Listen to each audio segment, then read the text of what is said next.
शिक्षक साथियों नमस्कार। जैसा कि आप सभी जानते हैं, टीईटी मुद्दे को लेकर के माननीय सुप्रीम कोर्ट की ओपन बेंच में सुनवाई का समय जो है वो नज़दीक आता जा रहा है, जिसको लेकर के निश्चित रूप से शिक्षक साथियों के बीच थोड़ी चिंता भी बढ़ रही है कि इस सुनवाई में क्या होने वाला है।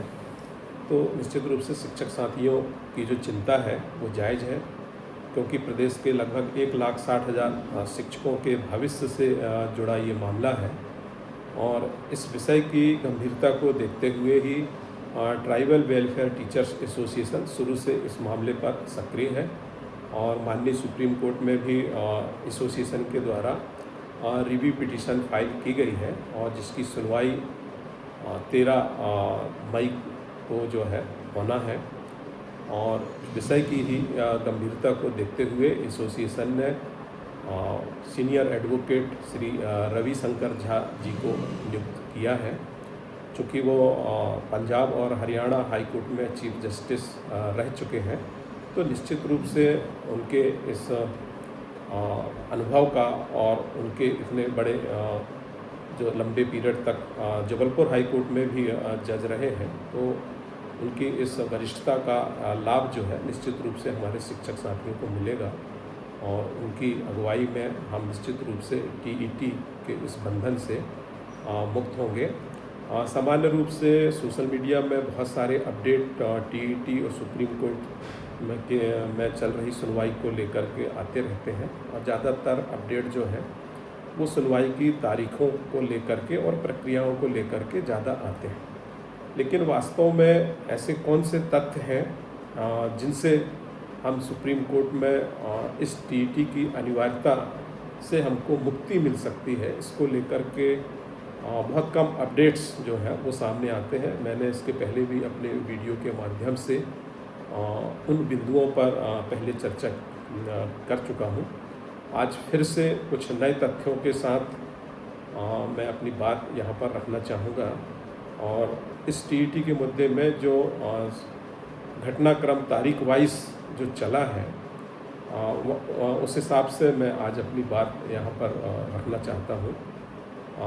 एनसीटी ने सबसे पहले इस देश में शिक्षकों की भर्ती के लिए क्या न्यूनतम योग्यता होना चाहिए, इसको लेकर के 3 सितंबर 2001 को प्रावधान किया, एनसीटी विनियम 2001, और इसमें पहली बार शिक्षकों की भर्ती के लिए शिक्षक प्रशिक्षण योग्यता को अनिवार्य किया। यद्यपि यहाँ पर भी जो हमारी क्वालिफाइंग एग्ज़ाम है प्राथमिक शिक्षक के लिए, जैसे हायर सेकेंडरी होती है, और मिडिल स्कूल के टीचर के लिए ग्रेजुएशन होता है, तो इसमें परसेंटाइल का उन्होंने कोई बंधन नहीं रखा है, लेकिन यहाँ पर शिक्षक प्रशिक्षण योग्यता यानी डीएड बीएड को जो है वो अनिवार्य किया। इसके बाद आरटीई एक्ट आया, आरटीई एक्ट 2009, इसका गजट में जो प्रकाशन है वो 8 अप्रैल 2010 को हुआ और 1 अप्रैल 2010 से ये पूरे देश में आरटीई एक्ट लागू हुआ। जब आरटीई एक्ट आया तो उस समय टीईटी की तो कोई बात नहीं थी। जो विधेयक लाया गया आरटीई एक्ट को लेकर के और शिक्षकों की क्या योग्यता होना चाहिए भर्ती के लिए, उसका प्रावधान उन्होंने अपने धारा 23 में उसका प्रावधान किया। धारा 23(1) में एक सेंट्रल एजेंसी को पावर दिया गया कि वो शिक्षकों की भर्ती के लिए न्यूनतम योग्यता क्या होना चाहिए उसको निर्धारित करें। और धारा 23(2) में ये कहा गया कि कई राज्यों में जो शिक्षक प्रशिक्षण संस्थान हैं उनकी कमी होगी, तो इसीलिए 5 साल की छूट का प्रावधान 23(2) में किया गया। उसका आशय यह था कि चूँकि शिक्षक प्रशिक्षण योग्यता विनियम 2001 एनसीटी विनियम 2001 में शिक्षक प्रशिक्षण योग्यता को अनिवार्य किया गया था, अब उस योग्यता को यहाँ पर अधिनियम के रूप में चूँकि लाया जा रहा है, तो एक साथ सारे शिक्षकों को जो है डीएड बीएड कराने की ज़रूरत पड़ेगी।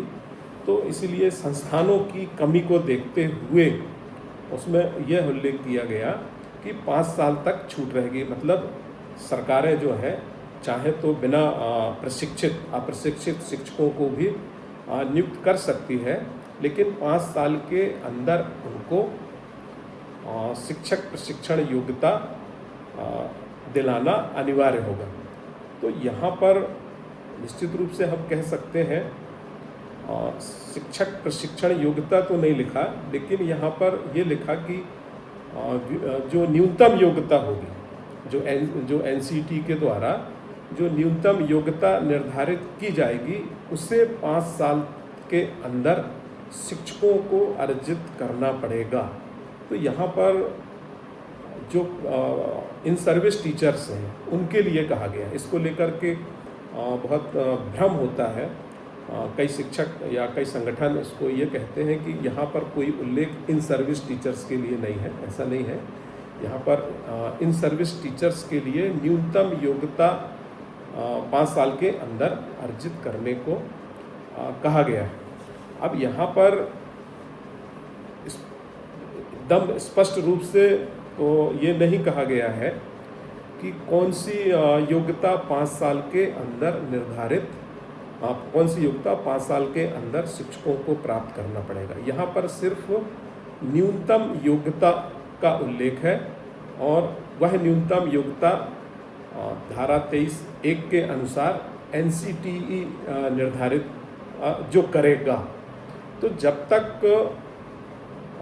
ये एक्ट आया था और जब तक एनसीटीई ने कोई योग्यता निर्धारित नहीं की थी, एनसीटी ने योग्यता निर्धारित कब की है? 23 अगस्त 2010 को, और आरटी एक्ट लागू हो गया 1 अप्रैल 2010 को। तो जब ये एक्ट लिखा गया तो उस समय तक एनसीटी ने कोई न्यूनतम योग्यता निर्धारित नहीं की थी। लेकिन यहाँ पर एक्ट में जो लिखा है 23(2) में कि शिक्षक प्रशिक्षण संस्थान की कमी के चलते 5 साल की छूट। तो यहाँ पर शिक्षक प्रशिक्षण संस्थान का सीधा सा मतलब डीएड बीएड कराने से ही है। व्यावसायिक प्रशिक्षण योग्यता से ही इसका सीधा संबंध है। और चूँकि एनसीटी विनियम 2001 में डीएड बीएड को अनिवार्य कर दिया गया था, तो एक प्रकार से यहाँ पर हम कह सकते हैं कि आरटी एक्ट में डीएड बीएड को अधिनियमित यहाँ पर किया गया है और पूर्व से कार्यरत शिक्षकों के लिए किया गया है। तो यहाँ पर यह तो स्पष्ट है कि डीएड बीएड करना जो है वो रिट्रोस्पेक्टिव है एक प्रकार से। यद्यपि यहाँ पर न्यूनतम योग्यता शब्द लिखा हुआ है और अभी तक न्यूनतम योग्यता जो है, चूँकि एनसीटी ने निर्धारित नहीं किया था, लेकिन पहली लाइन में शिक्षक प्रशिक्षण योग्यता के लिए 5 साल की छूट का मतलब डीएड बीएड ही है और एक प्रकार से ये रिट्रोस्पेक्टिव है। लेकिन यहाँ पर एक खास बात है कि कोई डिस्क्वालिफिकेशन का उल्लेख नहीं है। ये नहीं कहा गया है कि 5 साल के अंदर आप शिक्षक प्रशिक्षण योग्यता प्राप्त नहीं कर पाएंगे तो आपको नौकरी से बेदखल कर दिया जाएगा। 5 साल का समय दिया है। तो यहाँ एक प्रकार से ये कह सकते हैं कि ये रिट्रोस्पेक्टिव है। शिक्षक प्रशिक्षण योग्यता रिट्रोस्पेक्टिव है, लेकिन डिस्क्वालिफिकेशन नहीं है, नौकरी से निकालने का नहीं है। टीईटी तो यहाँ पर आए नहीं, यहीं पर कहीं पर भी टीईटी का उल्लेख इस अधिनियम में नहीं है। एक्ट में टीईटी का कहीं पर भी उल्लेख नहीं है। तो इस प्रकार से हम बहुत स्पष्ट रूप से कह सकते हैं कि टीईटी जो है वो अधिनियमित नहीं हुआ है। अब इसके बाद आगे बढ़े तो 23 अगस्त 2010 को एनसीटी ने अपना नोटिफिकेशन जारी किया और उस नोटिफिकेशन में सबसे पहले तो उन्होंने अपने पैरा 1 में जो एकेडमिक क्वालिफ़िकेशन है उसका निर्धारण किया, और एकेडमिक क्वालिफ़िकेशन में सामान्य रूप से जो सामान्य हमारी शिक्षक प्रशिक्षण योग्यताएं जो रेगुलर होती हैं उसके साथ उन्होंने ये कहा कि जो क्वालिफाइंग एग्ज़ाम है, मान लीजिए प्राथमिक शिक्षक है तो 12वीं में 50% मार्क्स होना चाहिए, यदि मिडिल स्कूल का टीचर है, माध्यमिक शिक्षक है तो उसका ग्रेजुएशन के साथ 50% होना चाहिए। तो ये बाध्यता यहाँ पर NCT ने 23 अगस्त 2010 के में किया। इसी प्रकार शिक्षक प्रशिक्षण योग्यता का भी कई प्रकार के शिक्षण प्रशिक्षण जो कार्यक्रम चलते हैं देश भर में, उन सब का समावेश वहाँ पर किया। और उसी पैरा 1 के दूसरे पैरा में उन्होंने TET को भी कंपलसरी किया। तो TET कहाँ पर आया? NCT के नोटिफिकेशन में आया, अधिसूचना में आया। NCT कभी भी RTE एक्ट के अधिनियम में सीधे नहीं आया, वो अधिसूचना के रूप में आया।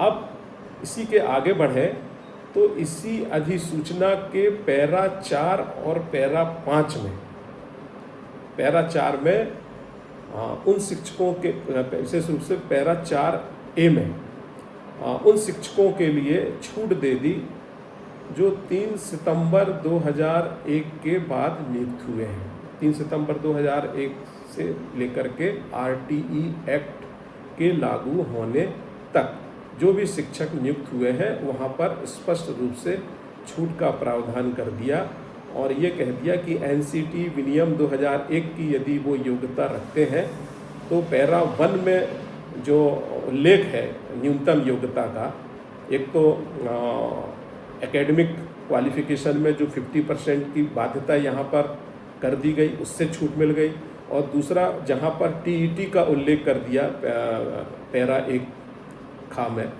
तो उससे भी छूट मिल गई। इसी प्रकार पैरा 4 के गा में उन सारे शिक्षकों को छूट मिल गई जिनकी भर्ती 3 सितंबर 2001 के पहले हुई थी। उसमें स्पष्ट लिखा है कि 3 सितंबर 2001 के पहले आपकी भर्ती हुई है तो आपकी न्यूनतम योग्यता वही रहेंगी जो भर्ती के समय निर्धारित थी। तो इस प्रकार 3 सितंबर 1 के बाद नियुक्त और 3 सितंबर 2001 के बाद नियुक्त और 3 सितंबर 2001 के पहले नियुक्त सारे शिक्षक जो हैं वो TET और 12 जो मिनिमम क्वालिफिकेशन जो एकेडमिक क्वालिफिकेशन है वहाँ जो 50% की जो शर्त थी उससे जो है उनको पूर्ण रूप से छूट मिल गई। इसी प्रकार पैरा 5 को भी देखें तो पैरा 5 में उन शिक्षकों को जो इन सर्विस शिक्षक हैं उन शिक्षकों को छूट मिल गई जिनके भर्ती प्रक्रिया RTE एक्ट के पहले प्रारंभ हो चुकी थी, विज्ञापन वगैरह निकल चुका था, लेकिन उनके आदेश जो है RTE एक्ट लागू होने के बाद हुए हैं। तो ऐसे हमारे मध्य प्रदेश में गुरुजी के मामले हैं जिनकी चयन प्रक्रिया बहुत पहले से चल रही थी। उनके लिए 2008 में 2010 में गुरुजी शिक्षक पात्रता परीक्षा विशेष रूप से आयोजित हुई और उसमें यदि वो सफल नहीं हो पाए हैं तो सरकार ने नियम बदल करके और सबको नियुक्ति देने के लिए कहा। तो जो गुरुजी अनट्रेंड थे जैसे जैसे ट्रेंड होते गए, प्रशिक्षित होते गए और उनकी नियुक्ति RTE एक्ट के बाद हुई है, 2011, 12, 13, 14 तक हुई है। तो वो पैरा 5 से दिए गए छूट के प्रावधान के अंतर्गत आते हैं। तो यहाँ पर यहीं पर सबसे पहले सवाल जो हमारे मन में बार बार आ रहा था, ये समझ नहीं आ रहा था कि एक तरफ NCTE TET का प्रावधान कर रही है और वहीं नीचे जो है वो छूट दे रही है। तो ये गुत्थी सुलझ नहीं रही थी कि आखिर प्रावधान भी किया जा रहा है और छूट भी दी जा रही है। तो काफ़ी विचार करने के बाद ये समझ में स्पष्ट रूप से आ गया कि ये छूट सिर्फ इसीलिए दी जा रही है, NCT ये नहीं चाहता, उसे NCT को ये मालूम है कि लाखों शिक्षक जो हैं आरटीई एक्ट के पहले सेवा में हैं, और चूँकि उस समय टीईटी का प्रावधान जो है एनसीईटी के लिए एकदम नया था, टीईटी का कोई प्रावधान कहीं नहीं था, तो उन शिक्षकों को यह टीईटी रिट्रोस्पेक्टिव ना हो जाए, भूतलक्षी प्रभाव से लागू ना हो जाए, इन शिक्षकों को टीईटी एग्ज़ाम देने की बाध्यता ना हो जाए, इससे बचाने के लिए एनसीटीई ने एग्जेम्पशन का प्रावधान रखा, छूट का प्रावधान रखा। तो आरटीई एक्ट में 23(2) में जो लिखा है कि शिक्षकों को न्यूनतम जो योग्यता है वो अर्जित करना पड़ेगा। इन सर्विस टीचर, जो इन सर्विस टीचर हैं, सेवा में जो पहले से हैं, उन शिक्षकों को 5 वर्ष के अंदर न्यूनतम योग्यता अर्जित करना पड़ेगा। तो यहाँ पर एनसीटीई ने जो न्यूनतम योग्यता निर्धारित की है वो फिल्टर होके आई, वो एग्जेम्प्टेड होके आई है। यानी यहाँ पर जो टीईटी है वो वास्तव में प्रोस्पेक्टिव है, उन शिक्षकों के लिए है जो अब आगे भर्ती होंगे, और एनसीटीई ने उन शिक्षकों को छूट दे दी है जो पहले से कार्यरत है। बस कहानी यही है। माननीय सुप्रीम कोर्ट ने इस बात पे थोड़ा ध्यान नहीं दिया कि एग्जेम्पशन का भी प्रावधान है, यद्यपि उन्होंने अपने निर्णय के पैरा 62 में और 168 में, विशेष रूप से 168 में इस एग्जेम्पशन का, इस छूट का उल्लेख किया, लेकिन उस पर यस या नो कुछ नहीं किया, और उसको एक प्रकार से वहाँ पर चूक हुई है माननीय सुप्रीम कोर्ट से। और उन्होंने जब अपना निर्णय पेज 117 में जब इसका उल्लेख किया, जो डिसीजन दिया, तो वहाँ पर वो इसको उल्लेख करना अब भूल गए। तो यहाँ पर यही सबसे बड़ी बात है कि आरटीई एक्ट में जो न्यूनतम योग्यता है वो प्रोस्पेक्टिव है, और यहाँ पर बिल्कुल स्पष्ट रूप से हम कह सकते हैं कि टीईटी अधिनियमित नहीं है।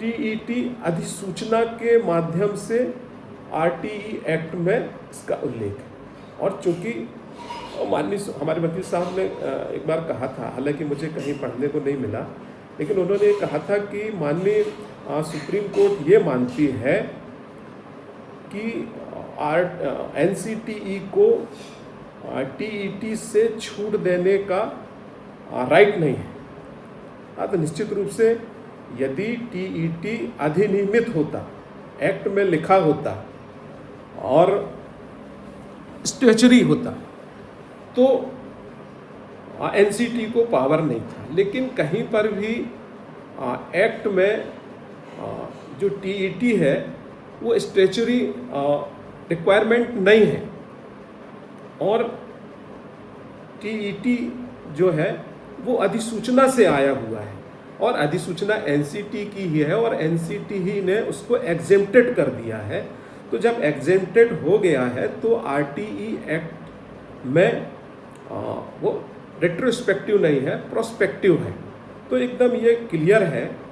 जो माननीय सुप्रीम कोर्ट की यदि ये सोच रही होगी कि आरटीई एक्ट में वो अधिनियमित है, तो अधिनियमित नहीं है, अधिसूचित है, और जिसने अधिसूचना जारी की है एनसीटीई ने, उसी को एग्जेम्प्टेड कर दिया है। तो निश्चित रूप से यहाँ पर एनसीटीई ने बहुत ध्यान दे करके, और रिट्रोस्पेक्टिव ना हो जाए, प्रोस्पेक्टिव ही रहे, नए भर्तियों पर ही टीईटी लागू हो, इसी बात को ध्यान में रख करके उन्होंने एग्जेम्पशन का प्रावधान अपनी कंडिका 4A और 4C और 5 में किया है। यहाँ पर वे हमारे शिक्षक साथी जरूर इसके दायरे में फंसेंगे जो प्राइमरी टीचर हैं और 3 सितंबर 2001 के बाद नियुक्त हुए हैं और बीएड है। यदि वो बीएड है तो उनके लिए 6 माह का बीटीसी कोर्स जो है वो अनिवार्य है। ऐसे शिक्षक जो 3 सितंबर 2001 के बाद नियुक्त हुए हैं, प्राइमरी टीचर हैं और बीएड हैं, और यदि उनके पास 6 महीने का सर्टिफिकेट कोर्स नहीं है तो वो जरूर टीईटी की जद से मुक्त नहीं हो पाएंगे। लेकिन सरकार उनको चाहे तो 6 महीने का कोर्स करा करके और इस तरीके से उनको भी इस एग्जेम्पशन का इसका फ़ायदा दे सकती है। तो यहाँ पर बिल्कुल स्पष्ट हो गया कि आरटीई एक्ट में कहीं पर भी टीईटी अधिनियमित नहीं है, अधिसूचना के माध्यम से फिल्टर होके आया है ताकि यह रिट्रोस्पेक्टिव ना हो, प्रोस्पेक्टिव रहे। अब इसके बाद फिर आगे यदि हम बढ़ते हैं तो एनसीटी ने अपने 2010 का जो नोटिफिकेशन था उसमें अमेंडमेंट किया। उन्होंने जो अमेंडमेंट है 29 अगस्त 2011 को किया। तो उस अमेंडमेंट में भी उन्होंने मामूली जो एकेडमिक क्वालिफ़िकेशन है, जो प्रोफेशनल क्वालिफ़िकेशन है, उसमें थोड़ा बहुत चेंज किया है। लेकिन जो एग्जेम्पशन थे, जो छूट का प्रावधान था, उस पर कोई भी चेंज नहीं किया। तो यहाँ पर भी एनसीटी की मंशा टीईटी को प्रोस्पेक्टिव ही रखने की रही है। इसके बाद एक और अमेंडमेंट जो है वो 8 नवंबर 2014 को एनसीटी ने किया। तो यहाँ पर उसने मामूली जो प्रोफेशनल क्वालिफ़िकेशन है उसमें थोड़ा बहुत समय के हिसाब से चेंज वगैरह किया है डीएड बीएड को लेकर के। लेकिन इस अमेंडमेंट में भी कहीं पर टीईटी को लेकर के कोई चेंजेस नहीं किया, और ना ही जो एग्जेम्पशन है, जो छूट का प्रावधान उन्होंने किया था, उस पर भी कोई चेंज नहीं किया। माने दो अमेंडमेंट के बाद भी छूट का प्रावधान बाकायदा जो है बना रहा है। अब इसके बाद आरटीई एक्ट में संशोधन आया, 2017 में आया। जब 2017 में ये संशोधन आरटीई एक्ट में आया तो यहाँ पर सीधा सा उसका उद्देश्य यही था, जो लेजिस्लेटिव इंटेंट था वो यही था कि जो 5 साल की अवधि विशेष रूप से शिक्षक प्रशिक्षण योग्यता को लेकर के बढ़ाई गई थी, और कई राज्यों ने मांग की थी कि शिक्षक प्रशिक्षण योग्यता जो है वो पूरी तरीके से शिक्षक प्राप्त नहीं कर पाए हैं। तो यहाँ पर सिर्फ 4 साल का प्रावधान बढ़ाया गया है।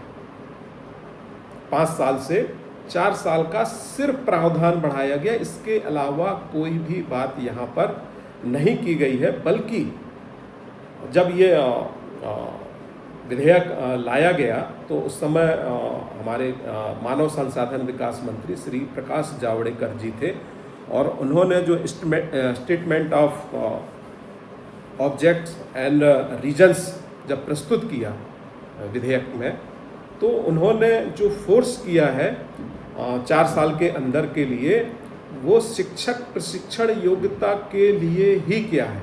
वहाँ पर उन्होंने कोई जिक्र टीईटी के लिए नहीं किया, शिक्षक प्रशिक्षण योग्यता के लिए ही जोर रहा है। और कुछ हमारे शिक्षक साथी, कुछ संगठन जो है वो ये मानते हैं कि जो ये अमेंडमेंट आया 2017 में और यहीं से गड़बड़ हुआ है। उनका ये मानना है कि टीईटी की जो अनिवार्यता है वो इन सर्विस टीचर्स के लिए, पहले से सेवारत शिक्षकों के लिए यहाँ से अनिवार्य किया गया है। ऐसा नहीं है। इन सर्विस टीचर्स के लिए न्यूनतम योग्यता का उल्लेख आरटीई एक्ट में उस समय 2010 में ही हो गया है। यहाँ पर तो सिर्फ 4 साल की अवधि बढ़ाई गई है, थोड़ा सा भाषा स्पष्ट कर दिया गया है कि पूर्व से कार्यरत शिक्षकों के लिए 4 साल न्यूनतम योग्यता के लिए बढ़ाया जाता है, ये है। बाकी कुल मिलाकर के इस पूरे घटनाक्रम में यदि हम देखते हैं तो टीईटी जो है कहीं पर भी पूर्व से कार्यरत शिक्षकों के लिए बंधनकारी नहीं है। बिल्कुल स्पष्ट हो रहा है कि टीईटी जो है वो आने वाले भर्ती होने वाले नए शिक्षकों के लिए ही बनाया है। एनसीटी आरटीई एक्ट एकदम सही है अपनी जगह। कहीं पर भी ऐसा कोई प्रावधान देखने को नहीं मिलता है कि टीईटी को अधिनियमित किया गया। टीईटी अधिसूचना के माध्यम से आया है आरटीई एक्ट में, और फिल्टर होके आया है, एग्जेम्प्टेड होके आया है। जो इन सर्विस टीचर हैं उनको उनके लिए बाध्यता नहीं रखते हुए आया है।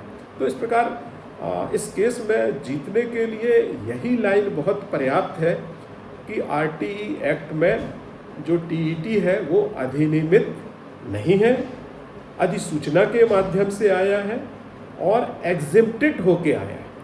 तो एनसीटी को जो उसने न्यूनतम योग्यता निर्धारित की है वो, और उसी न्यूनतम योग्यता में पूर्व से कार्यरत शिक्षकों के लिए छूट का प्रावधान करके उनको इसको टीईटी को रिट्रोस्पेक्टिव होने से बचाया। तो ये बहुत क्लियर है एकदम इस बात को लेकर के। तो निश्चित रूप से इस बात को यदि माननीय सुप्रीम कोर्ट के समक्ष यदि रखा जाता है तो कोई कारण नहीं है कि टीईटी जो है पूर्व से कार्यरत शिक्षकों के लिए नहीं। हमने अपनी याचिका में इसके रिट्रोस्पेक्टिव प्रभाव के जो बैड इफेक्ट है उसका भी उल्लेख किया है कि निश्चित रूप से कानून ये नहीं कहता कि कोई भी नियम जो है जब तक अधिनियमित ना हो उसको पूर्व दिनांक से लागू नहीं किया जा सकता है। जैसे शिक्षक प्रशिक्षण योग्यता थोड़ा सा वहाँ पर अधिनियमित है लेकिन डिस्क्वालिफिकेशन नहीं है, तो उसमें कोई समस्या नहीं आई। और आज के समय में लगभग सारे शिक्षक जो है शिक्षक प्रशिक्षण योग्यता प्राप्त कर चुके हैं, इसलिए उस शिक्षक प्रशिक्षण के रिट्रोस्पेक्टिव होने से किसी भी प्रकार के कोई समस्या नहीं है।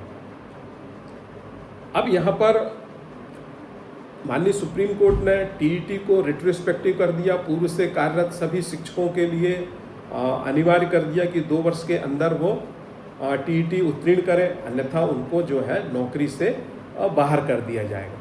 तो ये जो रिट्रोस्पेक्टिव ऑर्डर होने से क्या बैड इफेक्ट आ रहे हैं कार्यरत शिक्षकों पे, इसका भी हमने उल्लेख किया है। एनसीटी ने अपने जो सेवा शर्तें जो एनसीटी ने जो गाइडलाइंस जारी की है उस गाइडलाइन में स्पष्ट रूप से टीईटी के लिए क्या क्वालिफिकेशन होना चाहिए, क्या न्यूनतम योग्यता होना चाहिए, उसका भी उल्लेख है।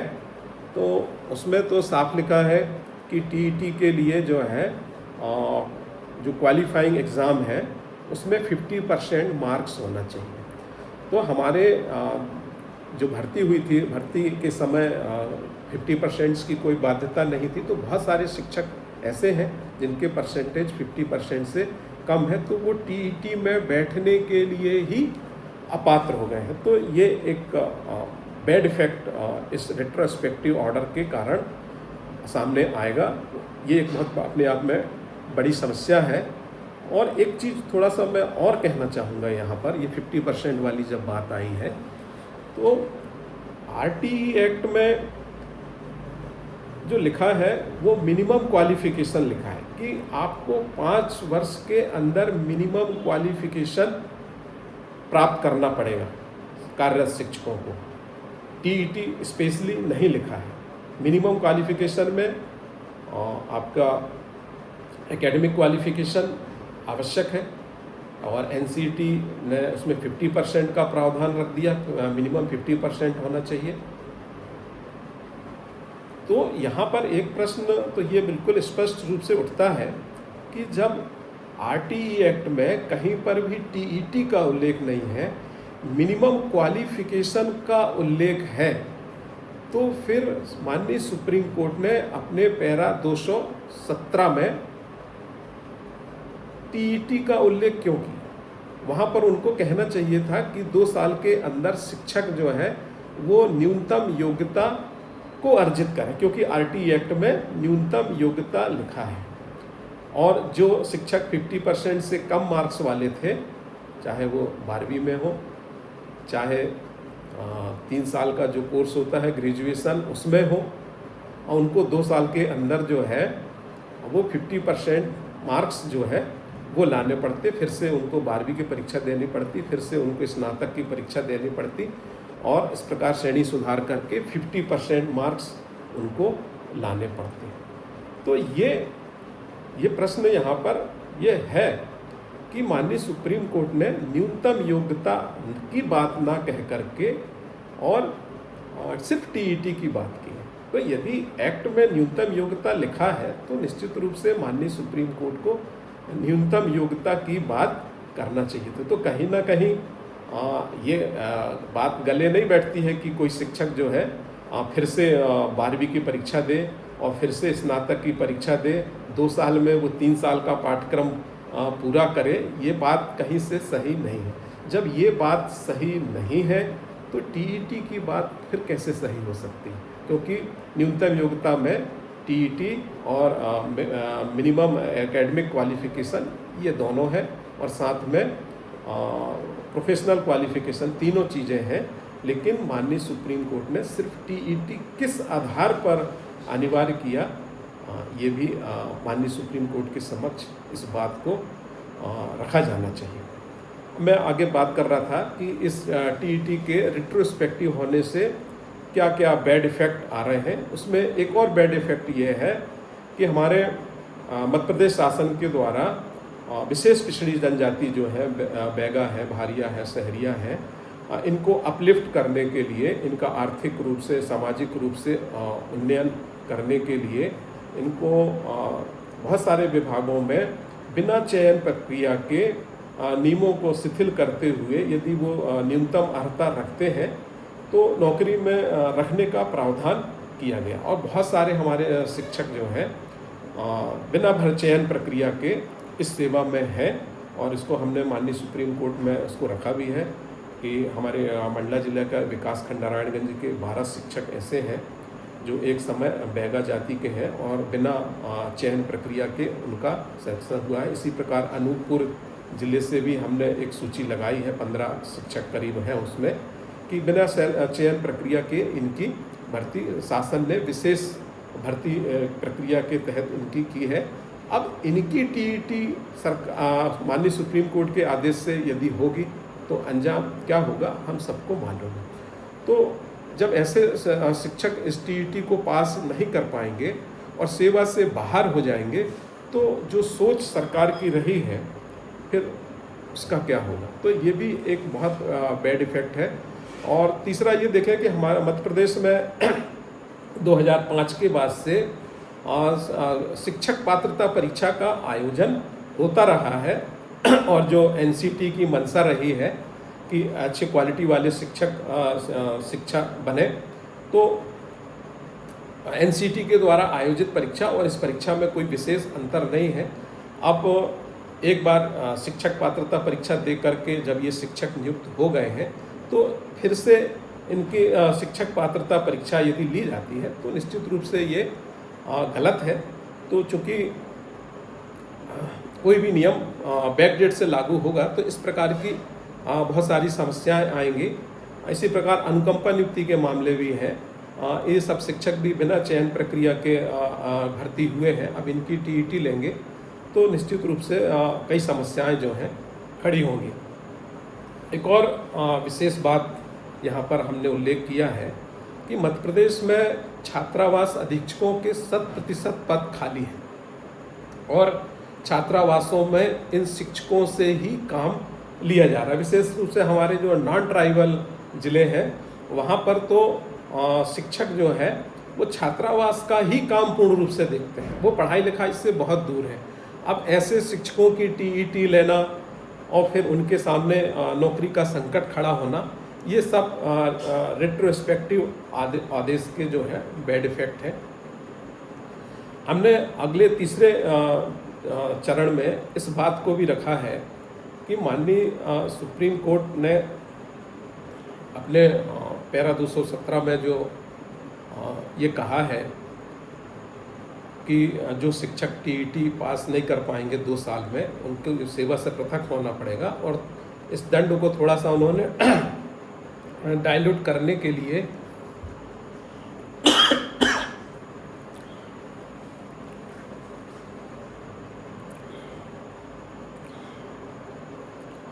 अनिवार्य सेवानिवृत्ति की बात की है, तो अनिवार्य सेवानिवृत्ति के साथ उन्होंने कहा कि ये टर्मिनल बेनिफिट जो शिक्षकों को मिलते हैं वो उनको मिलेगा।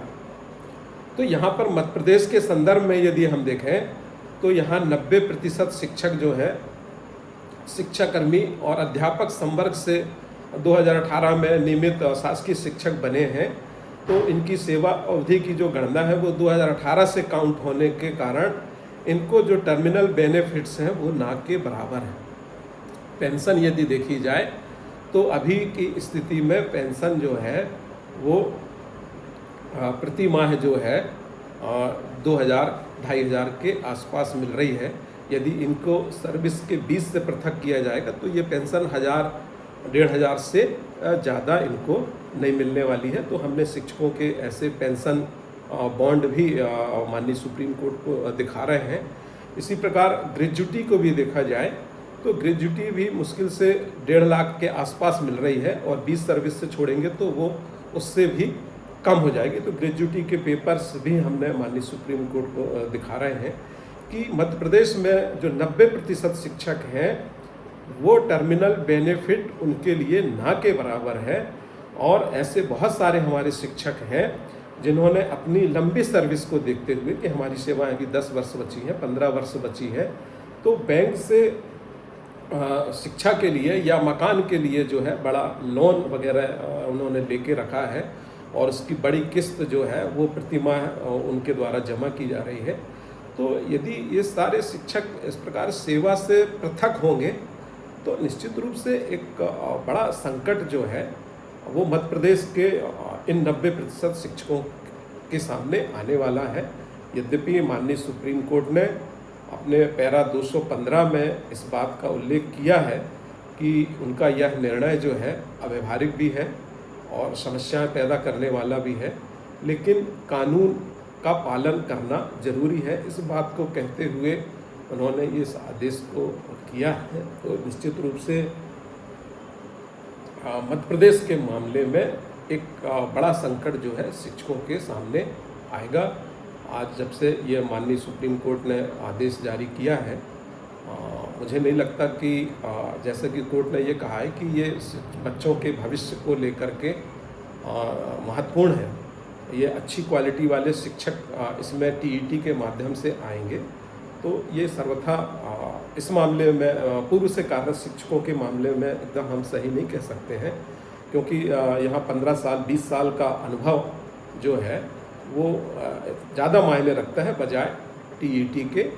तो ये निश्चित रूप से निर्णय जो है अव्यावहारिक है और विगत 2-3 महीने से पूरे देश के जो शिक्षक हैं इसको लेकर के परेशान हैं, हैरान हैं और जो अपनी ऊर्जा बच्चों के लिए खर्च कर सकते थे वो अपनी नौकरी बचाने के लिए खर्च कर रहे हैं। तो ये एक बड़ा दुर्भाग्य है और मैं अपने इस रिव्यू याचिका के माध्यम से हम इस बात को रख रहे हैं कि माननीय सुप्रीम कोर्ट इस पर बहुत बारीकी से और बहुत सहानुभूतिपूर्वक इस पे निर्णय ले कि जो आदेश है जो हुआ, मतलब जो आरटी एक्ट में जो प्रावधान है वो बिल्कुल भी पूर्व से कार्यरत शिक्षकों के लिए नहीं है, बिल्कुल स्पष्ट है। और इस तरीके का रिट्रोस्पेक्टिव ऑर्डर जब शिक्षकों के ऊपर लागू किया जाएगा तो बहुत सारी समस्याएं शिक्षकों के सामने आ जाएंगी। जीवन मरण का सवाल यहाँ पर शिक्षकों के सामने है। बहुत सारी अप्रिय घटनाएं भी सामने निश्चित रूप से सामने आएंगी। तो इन सब को लेकर के हम माननीय सुप्रीम कोर्ट में अपनी बात को रखने जा रहे हैं और हमको पूरा विश्वास है कि माननीय सुप्रीम कोर्ट से हमको न्याय मिलेगा। जहाँ कहीं भी उनके द्वारा जो चूक हो गई है उसको हम माननीय सुप्रीम कोर्ट के समक्ष विनम्रतापूर्वक रख रहे हैं और निश्चित रूप से हम जीतेंगे। धन्यवाद।